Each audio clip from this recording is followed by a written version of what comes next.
हरे कृष्णा। आप सभी का स्वागत है आज की इस वीडियो में, जहां आज आप जानेंगे कार्तिक मास कृष्ण पक्ष रामा एकादशी के महत्व और शुभ मुहूर्त के बारे में। माँ लक्ष्मी जी का एक नाम रमा है और इस एकादशी का नाम माँ लक्ष्मी जी के नाम पर ही पड़ा है।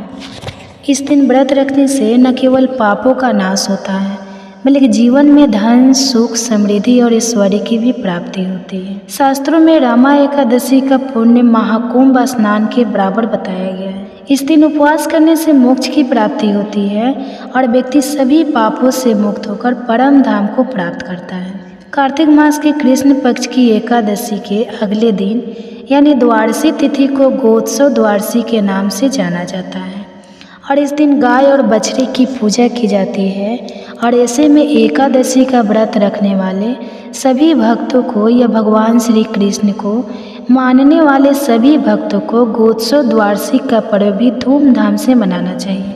भविष्य पुराण के उत्तर पर्व के अनुसार एक बार महाराज युधिष्ठिर भगवान श्री कृष्ण से दुखी होकर कहते हैं कि भगवान, मेरे राज्य की प्राप्ति के लिए 18 अक्षम सेनाएं नष्ट हुई है।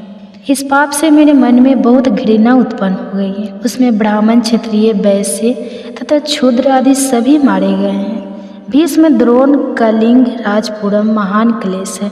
हे मधुसूदन, इन पापों से छुटकारा पाने के लिए किसी धर्म का आप वर्णन कीजिए। तब भगवान श्री कृष्ण कहते हैं, हे धर्मराज, गोत्सव द्वादशी नाम का व्रत पुण्य प्रदान करने वाला है। यदि तुम श्रद्धा और भक्ति भाव से साथ एकाग्र मन से गोत्सव द्वादशी का व्रत करोगे तो तुम्हारे सभी पापों का नाश हो जाएगा और अंत में तुम्हें वैकुंठ लोक की प्राप्ति होगी। तब भगवान मधुसूदन के कहने पर धर्मराज युधिष्ठिर ने भी एकादशी और फिर गोत्सव द्वादशी का व्रत किया था।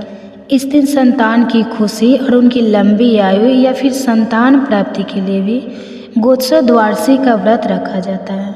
इस बार एकादशी की तिथि प्रारंभ होगी 27 अक्टूबर रविवार सुबह 5:02 से और समाप्त होगी 28 अक्टूबर सोमवार को सुबह 7:05 पर। रविवार के दिन सारा दिन ही एकादशी तिथि रहेगी, लेकिन रविवार के दिन इस बार एकादशी का व्रत ना रखकर 28 अक्टूबर सोमवार के दिन ही व्रत रहेगा और गोत्वादशी भी इसी दिन मनाई जाएगी। यानी आप दो व्रत एक साथ भी रख सकते हैं। रविवार के दिन पड़ने वाले जो एकादशी है वह 10वीं तिथि युक्त एकादशी है। जब भी एकादशी 2 दिन पड़े तो हमेशा सभी भक्तों को दूजे दिन वाली एकादशी का ही व्रत रखना चाहिए।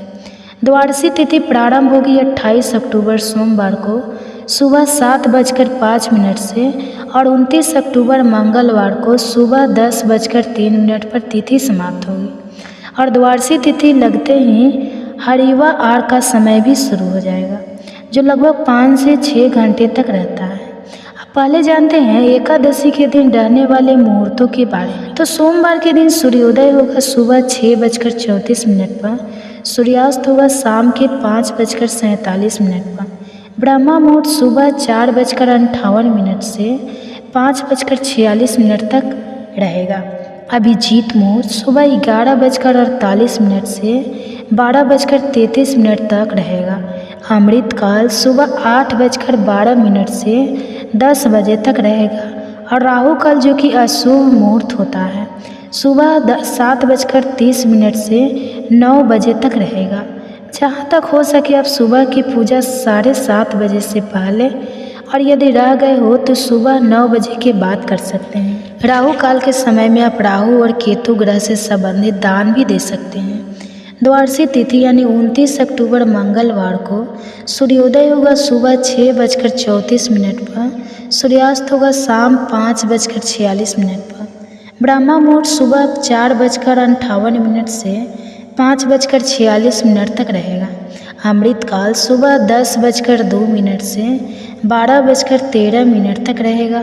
अभिजीत मुहूर्त सुबह 11:48 से 12:32 तक रहेगा और इस दिन राहु काल दोपहर 3 बजे से 4:30 बजे तक रहेगा। क्योंकि सोमवार को एकादशी का व्रत और गोत्सव द्वादशी दोनों ही हैं, तो शाम के समय गोधूली बेला में गोवर्ष द्वादशी की पूजा की जाती है।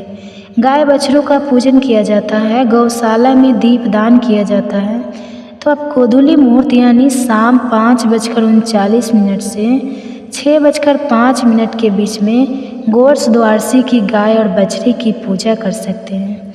हरि वासर का समय 28 अक्टूबर सोमवार को दोपहर 1 बजे तक समाप्त होगा। ध्यान रखिएगा, बहुत से भक्त ऐसे भी होते हैं जो केवल सुनकर यानी जिस दिन एकादशी लग जाती है उसी दिन से व्रत रखना शुरू कर देते हैं या उसी दिन व्रत रखते हैं। तो ऐसे में कुछ लोग रविवार के दिन जरूर व्रत रखेंगे, तो उन्हें दोपहर में अगले दिन सोमवार को 1 बजे से 3 बजे के बीच में ही व्रत का पालन करना होगा। इससे पहले व्रत पालन करने का कोई भी मुहूर्त नहीं है। और सोमवार के दिन एकादशी का उपवास रखने वाले भक्तों को 29 अक्टूबर मंगलवार को सुबह 6:34 से 9:35 के बीच में अपना व्रत खोलना होगा। और जो भी भक्त इस बार गोत्सव द्वादशी का पालन करने वाले हैं उन्हें इस दिन भूलकर भी गाय के दूध से बनी कोई भी सामग्री का प्रयोग नहीं करना चाहिए, यानी गाय के दूध का सेवन नहीं करना है, दूध से बनी अन्य वस्तुओं का सेवन नहीं करना है। और उस दिन गाय और बछड़ी की विशेष रूप से पूजा करने से भगवान श्री कृष्ण और गौ माता का आशीर्वाद अवश्य मिलता है। यह थी आज की वीडियो। उम्मीद है आपको पसंद आई होगी। अगर अच्छी लगी हो तो वीडियो को लाइक और शेयर जरूर कीजिएगा।